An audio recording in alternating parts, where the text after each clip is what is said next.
there are several forms of abuse that occur within families and relationships that are built upon a foundation of love and care. A lot of the time, these relationships, um, or a lot of the time, this abuse isn't just violence, it's coercion, especially towards children. They face this the most: coercion, neglect, um, control, stalking, um, sexual violence, anything really. You have forms of elder abuse and child abuse. Um, and a lot of the time, like Cohen mentioned, it can be hard. It can be harder to spot some forms of abuse.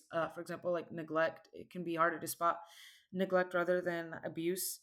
Um, this this takes me there's a quote in the book that made me think about my years in high school, where this quote said that the student preferred being in school because that was 8 hours of the day that they were safe. They felt safe. So I went to a residential school that housed people with disabilities and visual impairment. So the way this worked was, if you lived a certain distance away, then you were allowed to stay in the dorms for an entire week from Sundays to Fridays, unless you were like at sporting events, then you stay the whole weekend. But if you lived in Middle Tennessee, then you had the choice to go home every day or stay in the dorms if there was room. Now, I remember Thursdays was a particularly difficult day for a lot of students because they dreaded going home, because a lot of them faced um, horrible home life situations. And it would even be to the point where students would refuse to get on the bus, even day students. It was just so heartbreaking to see. But then Sundays, when Sundays would come around, these students would be happy. I mean, you could just tell that they were relieved to be back in school because that was an entire week. They felt safe that entire week they were at school. Um, and so onto the third or third prompt, onto the second prompt, the forms of discipline.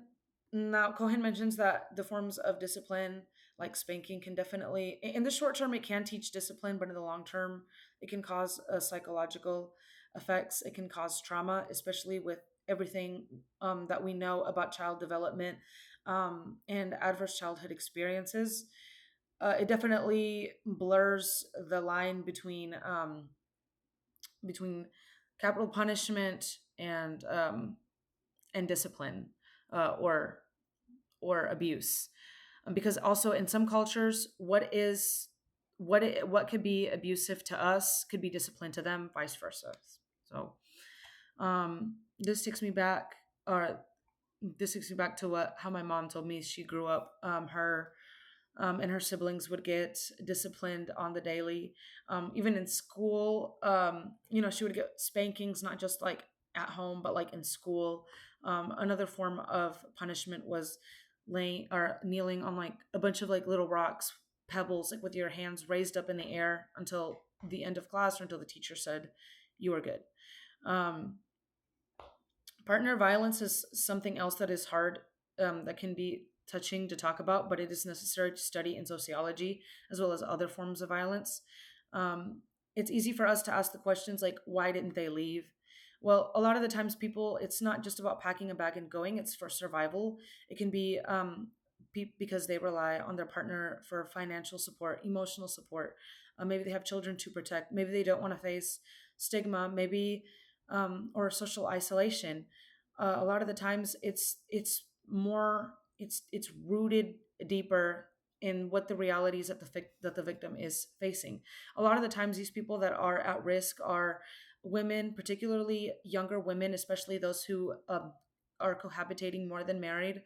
Women who come from economic insecure homes, who are pressured and forced to do certain things.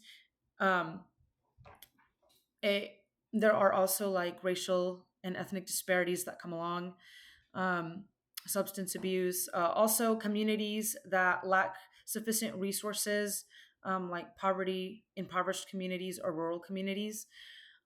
This makes this made me think about a TikTok influencer who recently got out of a 9 month abusive relationship. She was abused severely, physically, psychologically, to the point where She was almost killed by her partner, and that was the last straw. That's what finally sent him to jail.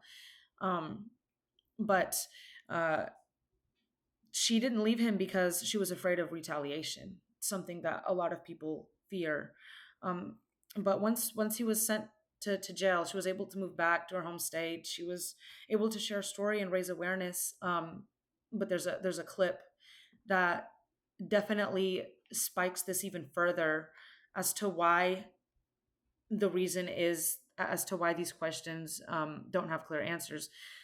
There's a clip where she was, talking and stuff, and she got a text message about her ex being bailed out of jail. You can just see the fear in her eyes. I mean, truly heartbreaking. Um, and then for the final prompt, I believe that looking at the world through the feminist lens is definitely empowering, and I feel like it is important, honestly, because it challenges these perspectives of control and domination. It forces us to ask these questions like who benefits from the way things are set and who pays the price. Um, I feel like if we applied these ideas, the impacts would be bigger. The impacts would be greater if we applied these feminist ideas. This makes me think of a show. I can't remember the name of it, but it was a reality thing where like a group of boys and girls, they were split into two groups, a group of girls in one house, a group of boys in another house. And you had two cameras running at the same time. And not even 5 minutes later, the boys are like not getting along. They're like throwing things, they're like fighting or whatever. And then the girls in the other camera, they're getting along, they're playing together, they're including each other in things. They even clean up after themselves, because they're going through that nurture, it care and equality for all. So that just drives that notion further that it is definitely worth looking into, and it's definitely worth adapting these ideas to.